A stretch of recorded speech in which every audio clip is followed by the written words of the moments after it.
ஒரு தேர்தல் அனைத்து அரசியல் கட்சிகளும் தயாராகி கொண்டிருந்த நேரம் திடீரென்று தேர்தலை நடத்தக்கூடாது என்று நீதிமன்றம் கூறினால் என்ன நடக்கும்? அதுதான் தற்போது தமிழ்நாட்டில் நடந்திருக்கிறது. ஏன் இந்த முடிவு? இதற்கு பின்னால் என்ன காரணம்? இந்த தீர்ப்பு தமிழக அரசியலை எப்படி பாதிக்கப் போகிறது? கடைசி வரை பாருங்கள். ஏனெனில் இந்த வழக்கின் அடுத்த கட்டம் என்ன என்பதையும் பார்க்க போகிறோம். இந்த வீடியோக்குள்ள போறதுக்கு முன்னாடி வீடியோ சப்ஸ்கிரைப் பண்ணிக்கோங்க. கமெண்ட் செக்ஷனில் கமெண்ட்ஸை கண்டிப்பாக பதிவு செய்யவும். Welcome to motivation news channel.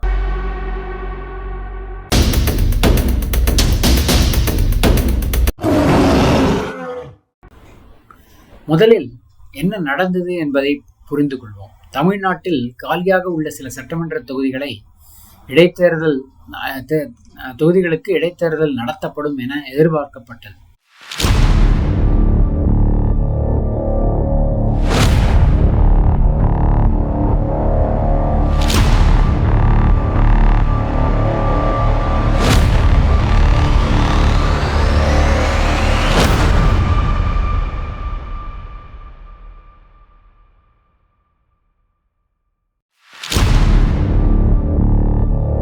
அரசு கட்சிகள் வேட்பாளர் தேர்வு, பிரச்சார திட்டம் உள்ளிட்ட பணிகளில் ஈடுபட்டு வந்தன. ஆனால் இந்த இடைத்தேர்தல் அறிவிப்பு தொடர்பாக நீதிமன்றத்தில் ஒரு வழக்கு தாக்கல் செய்யப்பட்டது. அந்த வழக்கை விசாரித்த போது சென்னை உயர்நீதிமன்றம் இப்போதைக்கு தேர்தல் அறிவிப்பை வெளியிட வேண்டாம் என்று தேர்தல் ஆணையத்திடம் இடைக்கால உத்தரவு பிறப்பித்துள்ளது. ஆனால் நீதிமன்றம் ஏன் இப்படிப்பட்ட ஒரு முடிவை எடுத்தது? அதுதான் இந்த வீடியோவின் மிக முக்கிய சாராம்சம். வழக்கு தாக்கல் செய்த தரப்பு சில சட்டம் மற்றும் அரசியல் நடைமுறைகளை குறித்து கேள்வி எழுப்பியது.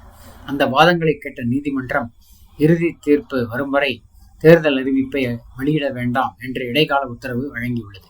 இது தேர்தல் ரத்து செய்யப்பட்டு விட்டது என்பது அல்ல. இது ஒரு தற்காலிக நீதிமன்ற உத்தரவு. வழக்கு தொடர்ந்து விசாரிக்கப்படும். அப்படியானால் தேர்தல் நடக்கவே நடக்காதா அப்படின்ற கேள்வி எல்லாருக்கும் மனசுல வரும். அப்படி சொல்ல முடியாது. நீதிமன்றம் உறுதியாக என்ன தீர்ப்பு வழங்குகிறது என்பதையே அடுத்த கட்ட நடவடிக்கைகள் தீர்மானிக்கும். நீதிமன்றம் தடையை நீக்கினால் தேர்தல் ஆணையம் புதிய தேதியை அறிவிக்கலாம் அல்லது வேறு சட்ட ரீதியான வழிகாட்டுதல்களும் வழங்கப்படலாம். ஆனால் இதன் அரசியல் தாக்கம்தான் இப்போது அதிகமாக பேசப்படுகிறது.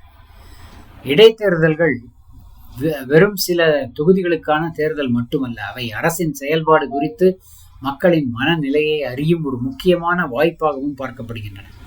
அதனால் இந்த தற்காலிக தடை அனைத்து முக்கிய அரசியல் கட்சிகளின் திட்டங்களிலும் மாற்றத்தை ஏற்படுத்தியுள்ளது.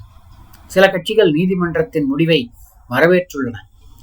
மற்றும் சில கட்சிகள் மக்கள் தீர்ப்பை தாமதப்படுத்தக்கூடாது என்று கருத்து தெரிவித்துள்ளன. ஆனால் இதில் பொதுமக்களுக்கு என்ன தாக்கம் அப்படின்னு யோசிச்சோம்னா, அந்த தொகுதிகளில் உள்ள மக்களுக்கு புதிய பிரதிநிதியை தேர்வு செய்வது தாமதமாகலாம். அதே நேரத்தில் நீதிமன்றத்தின் பார்வையில் சட்ட நடைமுறைகள் சரியாக பின்பற்றப்படுகிறதா என்பதை உறுதி செய்வதும் ஜனநாயகத்தின் ஒரு பகுதிதான்.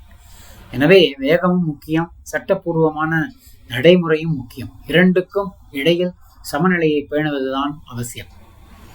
இப்பொழுது அனைவரும் எதிர்பார்ப்பது நீதிமன்றத்தின் அடுத்த விசாரணை. அதன் பிறகே தமிழகத்தில் இடைத்தேர்தல் எப்போது நடைபெறும் என்பது தெளிவாகும். அதுவரை அரசியல் கட்சிகளும் வாக்காளர்களும் அடுத்த அறிவிப்புக்காக காத்திருக்கின்றனர். இதில் நம்ம சொல்ற மிக முக்கியமான மெசேஜ் என்ன அப்படின்னா, ஜனநாயகத்தில் தேர்தலும் முக்கியம், சட்டத்தின் ஆட்சியும் அதே அளவு முக்கியம். அதனால் இந்த வழக்கின் இறுதி தீர்ப்பு தமிழக அரசியலில் ஒரு முக்கியமான திருப்பு முகமாக அமையுமா அல்லது வழக்கமான தேர்தல் நடைமுறைக்கு திரும்புமா? அதை காலம்தான் பதில் சொல்லும். இந்த விவகாரம் குறித்து இதுதான் நான் சொல்ல வர மெசேஜ்.